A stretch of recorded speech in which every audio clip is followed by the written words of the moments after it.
Nice to meet you, Brandon. Nice to meet you, Chris. We're here on the soccer field. You just got done coaching. Yeah. Very cool. Glad you could be part of this candidate forum that we're trying to do, trying to give people more information about candidates and get people more involved in the community. So tell me a little bit about yourself and then why you decided to run for Bay Area Hospital Board. Yeah, so I was a former nurse. I spent many years in the ER, trauma, and over the years I went from hospital to hospital, and I've seen almost every type of management style there is in a hospital system.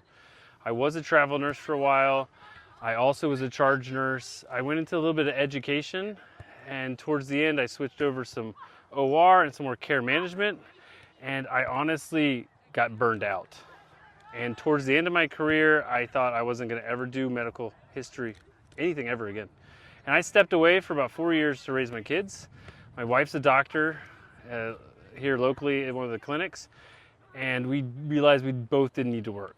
And when the letter of intent came out back in July, or when they first announced the quorum lease, there was a lot of question marks from my wife and a lot of the other providers in the town, and we all met and talked and briefly went over it, and I explored the deal. I said, okay, the hospital is in a crisis.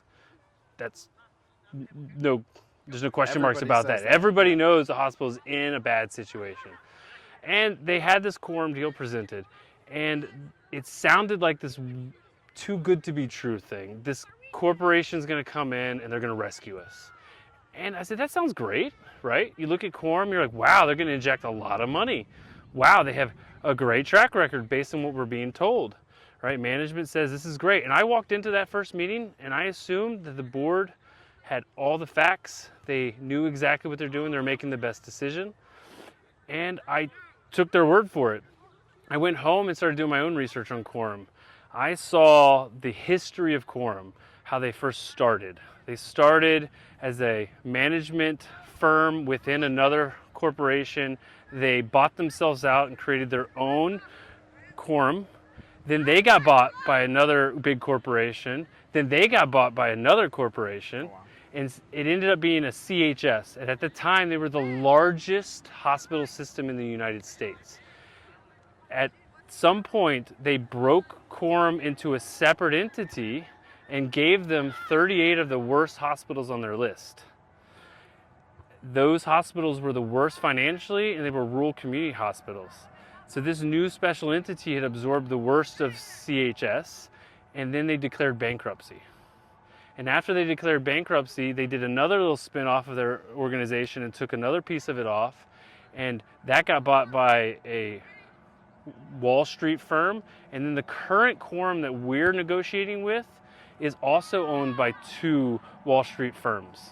So they're not a healthcare management company. They're not a healthcare system. They're actually a Wall Street industry disguised as a management firm. It's like this is their business. Their job is to make a profit. So when you ask what is their incentive of injecting $100 million, $75 million into this hospital, it's because they expect that money back. And they expect their return on investment too. So that was the biggest red flag for me. I said, wait a second, this isn't just a hospital system like Peace Valley or Kaiser. This is a company that's owned by Wall Street. They have a duty to their stockholders before us. And then if you look at their history of those 38 hospitals, they're only managing 12 of them now.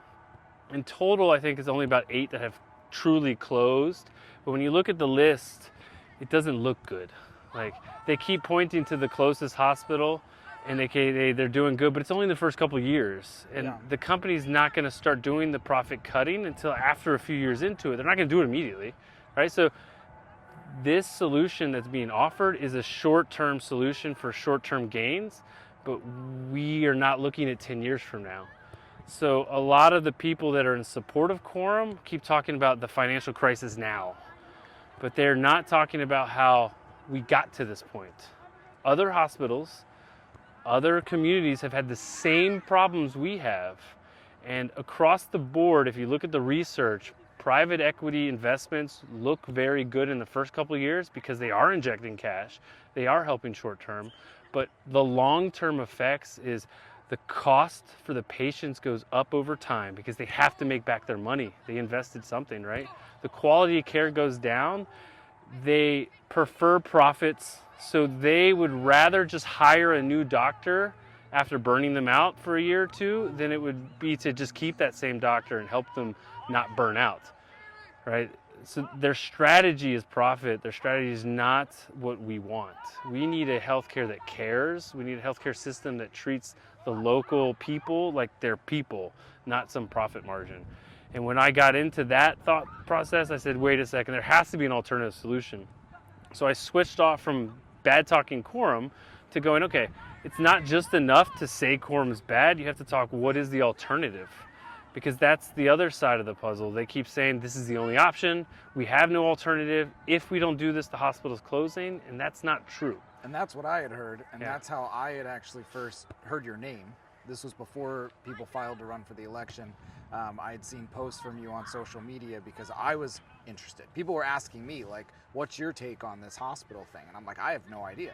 How do I know what quorum even is and what they're about? Because the way they painted it, like you said, is they're going to come in and save the hospital, and they've done this all over the nation to small bankrupt hospitals just like ours.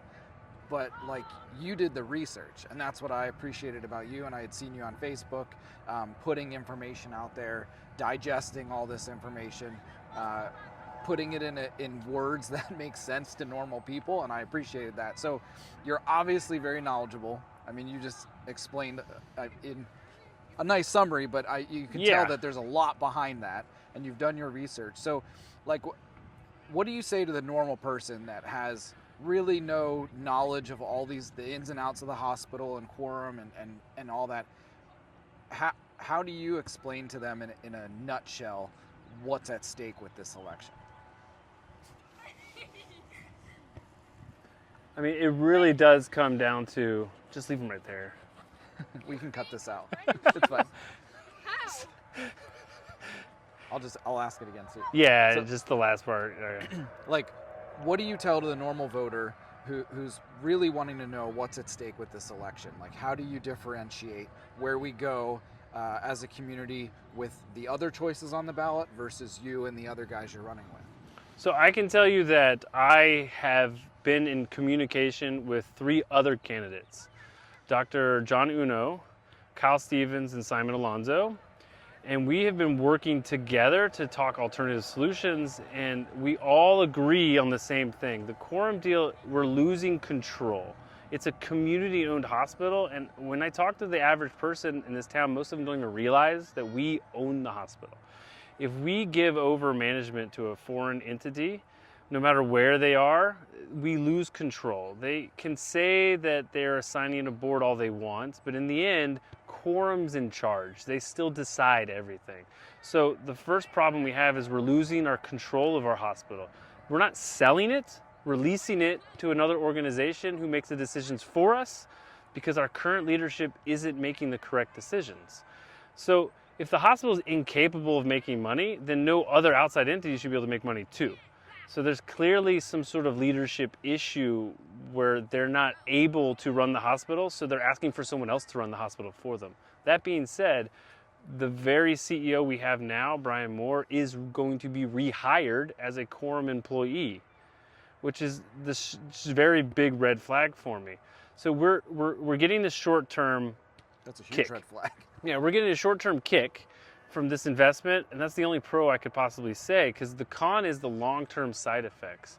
I mean, a special entity hospital's job is to serve its community, but it's not just healthcare that it's supposed to serve. It should be an economic engine for this area. They supply hundreds of jobs.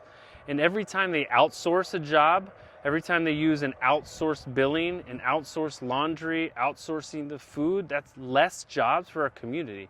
Every dollar spent on an outsourced service is a dollar drained from our economy.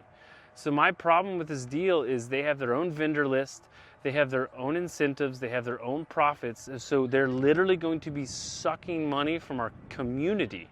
Right? If this was a private hospital and they wanted to sell it, whatever, we have no say in that. But this is a local hospital. Its job, its destiny almost, is that it should be an economic engine. And I keep using that word because that's what the experts say. Hospitals should be running this town. I mean, millions and millions of dollars are being pulled from our hospital and out of this area. And if we had just changed all of that, it could be the community gaining. I think the research says for every dollar the hospital would spend locally, we'd make $1.40 back. And they claim that the problem is our payer mix, that there's not enough people in this town making enough money. Well, could you imagine if the hospital suddenly became this real economic engine where suddenly we gave 100 more local citizens more jobs? If we teamed up with SWOC and created a healthcare workforce pipeline where you trained nurses, you trained doctors, you trained CNAs, you trained medical assistants, you trained billing staff. I mean, we could be this unified force in the area. I like sorry to cut you Yeah, off, but I like your vision there. You're not just simply saying, hey, we can't lose this hospital. You're not simply saying we have an elderly population here that needs this hospital. We need this here on the coast.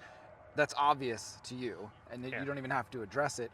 You're going a step further. You're saying it should be an economic engine and drive the economy around here, and I appreciate that, and I think a lot of people do. So, and you were in healthcare. Your wife's in healthcare. You know healthcare in and out. Talk to you about the candidate you're running against. I don't even know who you're running against. So it's Arlene Roblin. Okay. And she has a significant history in anything except for medical. Okay. Right? I mean, from what I understand, she was teacher, principal, school type person. Most of her history is involved in like nonprofits, the kids programs, the Kids Hope program. She's very into helping the community. And I think she would 100% be a good candidate if she knew more about the medical world, because what's going to happen is the same thing that's happening on the board now, is she's going to be in that position and she's going to look to the CEO to tell her what to know, because she doesn't know the healthcare, right? And that's what we need to avoid. Is we currently have a system in place where the board is listening to the CEO when it's supposed to be a check and a balance. Right. The CEO is supposed to be hired and they're supposed to be working together, but the board should be making independent thoughts and independent decisions. And if you've ever attended a workforce session or any of those meetings, you can see that the dynamic is the CEO is telling the board what to do, and they're just saying yes. And my fear with Arlene is that's exactly what's going to happen. She's going to have the most wonderful intentions because she's a wonderful woman. She does so many programs. She works with so many kids. But when it comes down to the understanding of the larger picture, the 10 years from now, the 15 years from now, images of what healthcare needs to be, she's just going to have to rely on somebody else for that opinion. And my fear is that she would vote for quorum if they could convince her that that was the right choice. And I don't think that she would be independent enough to make the choice on her own. She's not currently on the board now. No. So the choice is, do we go in a direction where we have somebody who isn't in healthcare versus we have somebody who is in healthcare? Not to oversimplify it, but for me, I mean, I'm somewhat unbiased, and I'm a voter, so I'm sitting there thinking, yeah, like if we have a chance to add a board position, or not add, I mean, there's somebody who not choices there, between this and this. Yeah, it's like it's kind of binary, and you're sitting there. Do I want somebody in charge of the hospital who's, you know, like Arlene? Maybe she should be running for SWOC. Like maybe she should be running. She would have been wonderful in the school board. Like the question I have is, why did she even want to go to the hospital? Yeah. She easily could be on the school board. If she wants to make a difference, why is she on the? Yeah. Why is she going for hospital, having little to no experience? And I did talk to her on the phone. She told me her biggest concern was the Hope program. Okay. And she asked me on the phone. She goes, "Hey, you sound like a wonderful candidate. Do you think I should step down?" Because it was the day before deadlines. Oh wow. And I told her, I don't think you should step down. I think we should both run, and whoever wins, wins, because this is democracy. I mean, if I was unopposed, I would just be shoo-in, right? But if you really do think you could make a difference, you really do think that the community wants you instead of me, you should also run. Yeah. And so I said, no, you don't need to step down from the, like, it didn't make sense. Like, I don't even know why she asked. But the other side of things, I don't know if we even want to put this on here, but the political side is that she's friends with Troy Cribbins. Yes. And Troy Cribbins needs this vote because he wants this vote to be this way because he's already decided this is the path we need to take. In the first meeting I was at, I asked the board, I broke order of the public meeting minutes and I spoke out loud and said order of, I can't remember what I said, I said point of order, yeah. And I said, so you guys have already decided quorum's happening. There's no debate here. It doesn't matter how many people say something to you, you're still going to go with this quorum deal. And I got a flip around answer of, oh, it's complicated, we can talk about it afterward. So they've already decided this quorum deal. They're not looking at alternatives. And well, the way they announced it was this is happening. They didn't announce like, it's not hey, a question. It's not a, hey, let me ask the community what we want with our hospital. It was, we're deciding this because we know better. Yeah. We are the only ones who know this situation. They said it in that meeting. There's nobody stepping up. No one seems to care until today. And the way they were talking to us is if they're not here to represent us, they think that their job is to make the decision for us. And technically we appointed them for that, but we voted them in before we knew about this quorum deal. No, that's a problem on almost every single board or city council or board of commissioners I've been to. It's like this entitlement, like we're here so we get to make all the decisions and we control the level of transparency. So we're gonna have the threshold way down here for transparency and not be very transparent and then blame it on you when you're not involved. Yeah. And that sounds exactly like what happened to you. The thing I have is, why didn't they ask the community for public engagement before they even signed the letter? Well, I think you know the answer to that. Yeah, so the big red flag for me was that they signed it, then announced it, instead of saying, hey, we're thinking about signing this, what do you guys think? Should we go down this route or should we continue looking for alternatives? And the moment they signed that deal, they were tied into a legal document that says they're not allowed to talk to alternative solutions. Oh, wow. So even to this very moment, if somebody wonderful came in and decided to say, hey, we could save your hospital, we're a nonprofit, we're not for profit, they're not even allowed to talk to them. Jeez. Because of this letter. And this letter technically expired because it was only for 90 days, and now it's been extended because they realized there was some legal issues because we were a tax-exempt hospital and quorum's a for-profit, so the IRS was not going to let it happen.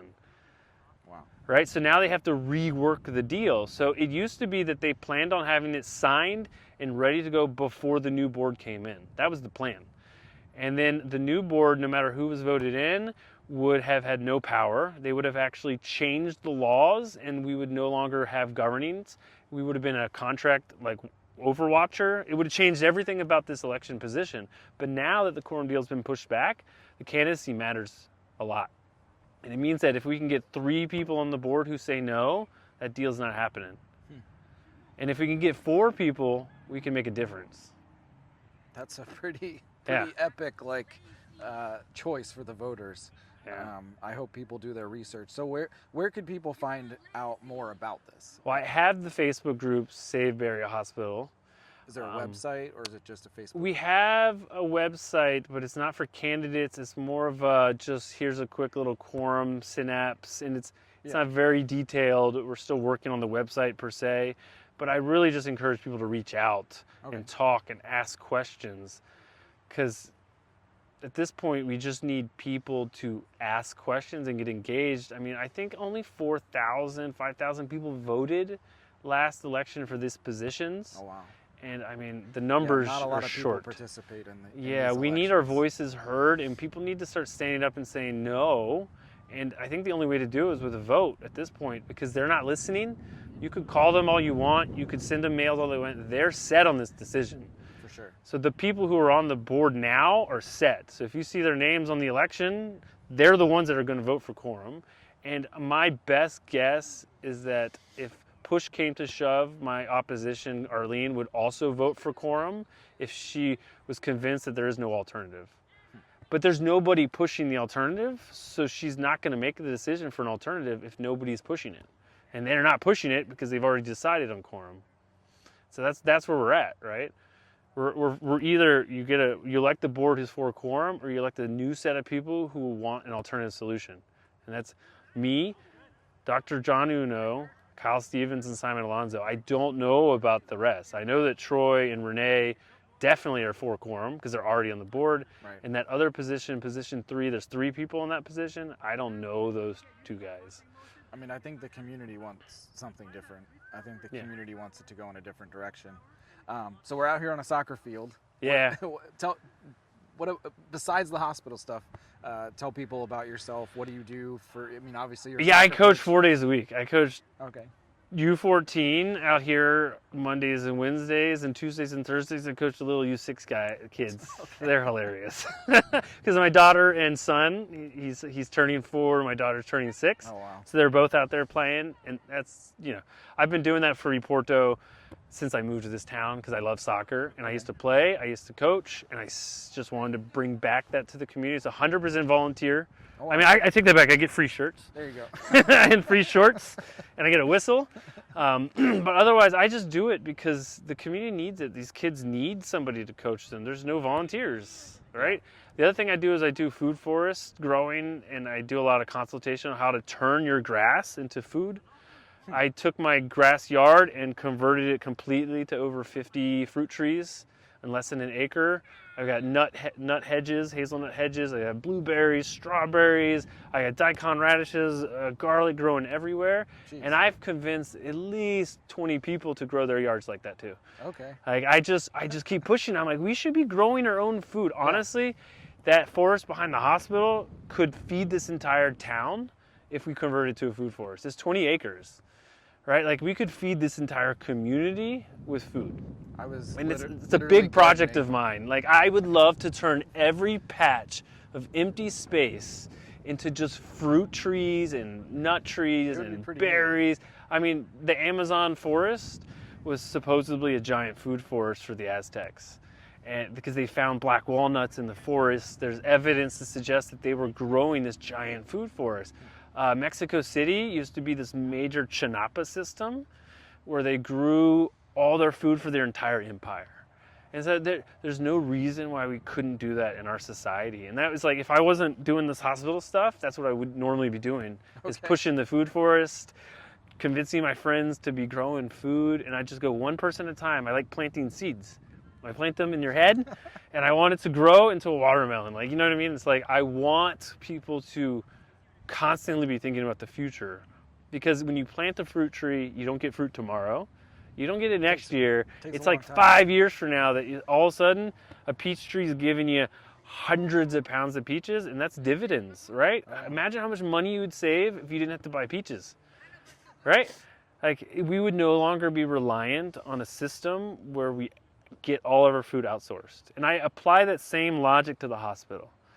Right? We need to plant the seeds now. We need to create partnerships, local investments, so that 5-10 years from now, we are thriving and we have an abundance of resources that this whole community is going to benefit from. I like that.